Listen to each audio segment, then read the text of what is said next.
खुश आमदीद। आज हम जदीद उर्दू अदब की रंगीन दुनिया में गोता लगाएंगे और इन चंद आवाज़ों को सुनेंगे जिन्होंने अपने लफ्ज़ों से एक ज़माने को मुतासर किया है। कभी सोचा है कि आखिर एक कहानी कैसे जिंदा रहती है, या एक लिखने वाले की आवाज उसके जाने के बाद भी नस्ल दर नस्ल कैसे गूंजती रहती है? आखिर अल्फाज में ऐसी क्या ताकत है? तो इसका जवाब हमें मिलता है जदीद उर्दू अदब के इन अजीम फनकारों के काम में। आइए, आज हम नस्र, मुकालमे और शायरी के जरिए देखेंगे कि इन लोगों ने अपनी आवाज को हमेशा के लिए अमर कैसे किया। तो चलें अपना सफ़र शुरू करते हैं नस्र की दुनिया से।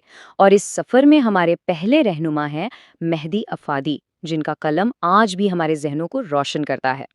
तो ये मेहदी अफादी कौन थे? इनका पूरा नाम था मेहदी हसन। 1828 में गोरखपुर में पैदा हुए। पेशे के लिहाज से तो वो एक कोर्ट इंस्पेक्टर थे, लेकिन उनकी असल पहचान उनका कलम था। उनके मज़ामीन सिर्फ अल्फाज का खेल नहीं, बल्कि जज्बात और अक्ल का एक ऐसा संगम है जो पढ़ने वाले को सोचने पर मजबूर कर देते हैं। असल में अफादी की तहरीर का कमाल ये था कि उन्होंने इंसानी जज्बात और एहसासात को इतनी गहराई से बयान किया कि उनकी बातें आज भी बिल्कुल सच्ची लगती हैं। यही वजह है कि उनकी नस्र वक्त की कैद से बिल्कुल आज़ाद है। अच्छा, नस्र से आगे बढ़ते हैं और अब कदम रखते हैं मुकालमे की दुनिया में। यहाँ हमारी मुलाकात होगी उर्दू के एक बहुत बड़े अफसाना निगार राजेंद्र सिंह बेदी से, और वो भी एक इंटरव्यू के जरिए।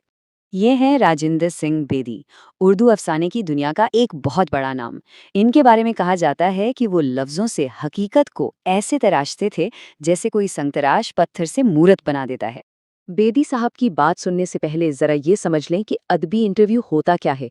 ये सिर्फ सवाल जवाब नहीं होते, बल्कि ये एक ऐसी गहरी गुफ्तगू होती है जिसमें एक लिखने वाले की शख्सियत, उसकी सोच और जिंदगी के तजुर्बात सब कुछ खुलकर सामने आ जाता है। तो अब सुनते हैं खुद बेदी साहब को, वो अपने लिखने के अमल के बारे में क्या कहते हैं। जरा सुनिए। महसूस करता हूँ कि मैं कोई कहानी तख्लीक नहीं कर सकता, ये कहानी है जो मुझे तख्लीक करती है। क्या गहरी बात है। मतलब कहानियां उनके लिए सिर्फ तहरीर नहीं थी, बल्कि वो कहानियां खुद उनकी जात का हिस्सा बन जाती थीं। हर बड़े सफर की शुरुआत एक छोटे कदम से होती है। बेरी साहब का अदबी सफर लाहौर के एक पोस्ट ऑफिस से शुरू हुआ, जहां उन्होंने अपना पहला अफसाना लिखा। एक छोटी सी शुरुआत जिसने आगे चलकर उर्दू अदब का रुख बदल दिया। और ये बेदी के पूरे फन का निचोड़ है। उनका कहना था कि उन्होंने कहानियां किताबों से नहीं, बल्कि जिंदगी के तजुर्बात से सीखी हैं। उनके लिए ये दुनिया ही सबसे बड़ी यूनिवर्सिटी थी और आम लोग ही उनके उस्ताद थे। नसर और मुकालमे का सफर तो बहुत दिलचस्प रहा। अब चलते हैं शायरी के मशहूर कुन दुनिया में, जहां दो बहुत बड़े शायर अपनी आवाजों से हमारा इस्तकबाल कर रहे हैं। तो यहाँ है जदीद उर्दू शायरी के दो अहम सुतून, पंडित बिरजनारायण चकबस्त और जगन्नाथ आज़ाद। दोनों का अंदाज बहुत मुख्तलिफ था, लेकिन दोनों ने ही अपनी शायरी से उर्दू अदब को बेहद अमीर किया। पहले बात करते हैं चकबस्त की। दिलचस्प बात यह है कि पेशे से तो वो वकील थे, लेकिन शायरी का शौक उन्हें बचपन से था। उनकी शायरी की सबसे बड़ी पहचान जबान पर उनकी ज़बरदस्त गिरफ्त और कुदरत के मनाजिर की बेहतरीन अक्कासी है। जरा चकबस्त की मशहूर नज़्म मनाजिर कुदरत पर एक नज़र डालिए, इसकी असल रस्मुल ख़त में। यहाँ ना सिर्फ अल्फाज की खूबसूरती है, बल्कि उर्दू खताती का फ़न भी देखने लायक है। ये नज़म असल में देहरादून के खूबसूरत पहाड़ी सिलसिले के नाम एक मोहब्बत भरा नजराना है। चकबस्त ने जो अपनी आंखों से देखा और दिल से महसूस किया, उसे शायरी का रूप दे दिया। अब आते हैं जगन्नाथ आज़ाद की तरफ। शायरी का ज़ौक़ उन्हें विरसे में मिला था, उनके वालिद तिलोक चंद महरूम से, जो खुद भी एक बड़े शायर थे। आज़ाद ने गज़ल और नज़्म दोनों में कमाल दिखाया, और उनकी शायरी में तारीख का शऊर बहुत गहरा नजर आता है। ये आज़ाद की मशहूर नज़्म इंडिया गेट के कुछ अशार हैं। बज़ाहिर तो ये नज़्म दिल्ली की एक मशहूर इमारत के बारे में है, लेकिन इसके पीछे मायने बहुत गहरे हैं।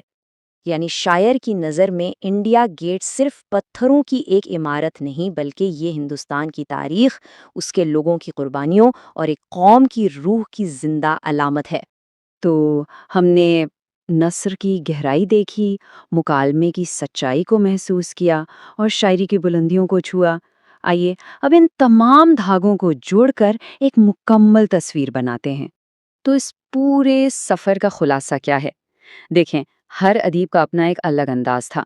مہدی افادی نے نثر سے گہری سوچ کو بیان کیا، راجندر سنگھ بیدی نے مکالمے سے زندگی کی سچائی کو پکڑا، اور چکبست و آزاد نے شاعری کے ذریعے فطرت اور تاریخ کو زندہ کر دیا۔ آخر میں بات یہ ہے کہ نثر ہو، مکالمہ ہو یا شاعری، یہ سب صرف لکھنے کے انداز نہیں ہیں، بلکہ یہ انسانی تجربے کو سمجھنے اور بیان کرنے کے طاقتور اوزار ہیں۔ ہر ایک کا اپنا جادو ہے اور ہر ایک ہمیں دنیا کو ایک نئے زاویے سے دکھاتا ہے۔ اور اب جاتے جاتے ایک سوال ہم سب کے لیے، جس طرح ان ادیبوں نے اپنی آواز سے دنیا کو بدلا، آخر وہ کون سی کہانیاں، نظمیں یا تحریریں ہیں جنہوں نے ہماری سوچ اور ہماری دنیا کو ایک نئی شکل دی ہے؟ اس پر ضرور سوچیے گا۔